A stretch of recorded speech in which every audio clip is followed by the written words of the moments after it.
राधे, जय श्री कृष्णा, जय गौ माता, जय गोपाल। मेरे इस परिवार में एक बार फिर से आपका स्वागत, अभिनंदन। चलिए आज की चर्चा को आगे बढ़ाते हैं। तो मैं आज आपको बताने वाली हूँ माह के महीने के बारे में, जो कि कल से शुरू होने वाला है।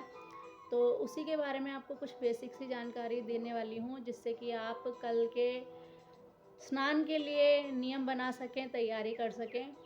और तो चलिए शुरू करते हैं। लेकिन उससे पहले अगर आपने मेरे चैनल को अभी तक सब्सक्राइब नहीं किया है तो सब्सक्राइब कीजिए, बेल आइकन को प्रेस कीजिए। और मेरी वीडियो यदि आपको अच्छी लगती है तो आप शेयर ज़रूर कीजिए, जिससे कि किसी और का भी भला हो सके, वो भी पूजा पाठ कर सके और उन्हें जानकारियाँ मिलती रहे, हमारे सनातन धर्म की रक्षा हो सके। तो आप इसलिए इस वीडियो को शेयर भी कीजिए और लाइक भी ज़रूर किया कीजिए। तो चलिए शुरुआत करते हैं माह के महीने की कुछ जानकारी की। तो देखिए, जिस प्रकार से कार्तिक माह और अधिक मास में स्नान, व्रत, जप, तप, हवन आदि किया जाता है, उसी प्रकार से स्नान आदि किया जाता है। माह के महीने में संगम पर, प्रयागराज में गंगा जी के यानी संगम के तट पर कल्पवास करने का विशेष महत्व होता है। कल्पवास यानी कि एक महीना, पूरे माह के महीने में वहाँ पर रहना और जप तप आदि हवन करना, उसे कल्पवास कहते हैं।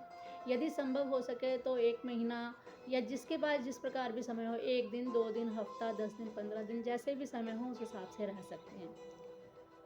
सूर्य उदय से पहले आप स्नान कीजिए और अपने स्नान के जल में थोड़ा सा गंगा जल डालकर पूरे महा स्नान कीजिए। इससे आपको गंगा स्नान का ही फल प्राप्त होगा।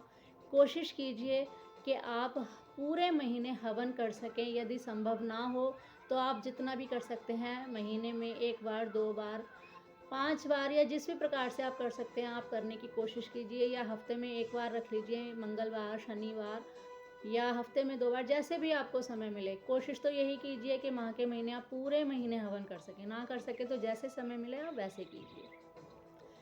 ये महीना भगवान शंकर और विष्णु भगवान के लिए पूजा के लिए विशेष तौर पर है। इसमें भगवान शंकर और विष्णु यानी हरिहर दोनों की पूजा की जाती है।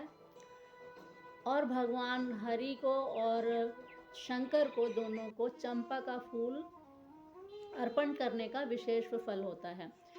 यदि चंपा का फूल आपको मिल जाए तो आप इससे भी पूजा कीजिए। देखिए, ये नियम नहीं है कि आपको ये चीज़ होनी ही चाहिए। यदि मिलती है आप कर सकते हैं तो कीजिए, नहीं कर पाते तो जितना कर पाते हैं आप कीजिए। हवन ज़रूर कीजिए, जैसे भी हो। शमी की लकड़ी यदि आपको मिलती है तो उससे हवन कीजिए।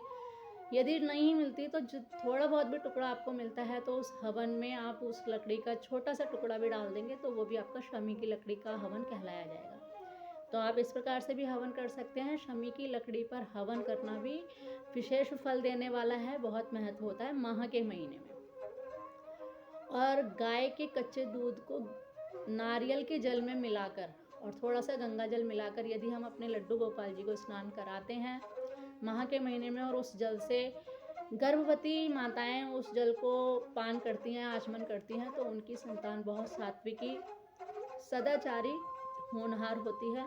तो यदि आप ऐसा करना चाहें तो वो भी आप कर सकते हैं।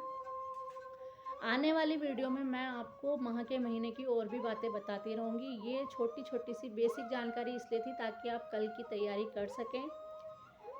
तो आज के लिए बस इतना ही। मिलती हूँ नई जानकारी के साथ अगली वीडियो में। तब तक के लिए राधे राधे। ठाकुर जी आपका भजन बढ़ाएं, भक्ति बढ़ाएं, गौ माता की आप सेवा कर सकें, इस प्रकार हम सबको सामर्थ्यवान बनाएं। इन्हीं सब शुभकामनाओं के साथ राधे राधे, जय श्री कृष्णा, जय गौ माता, जय गोपाल।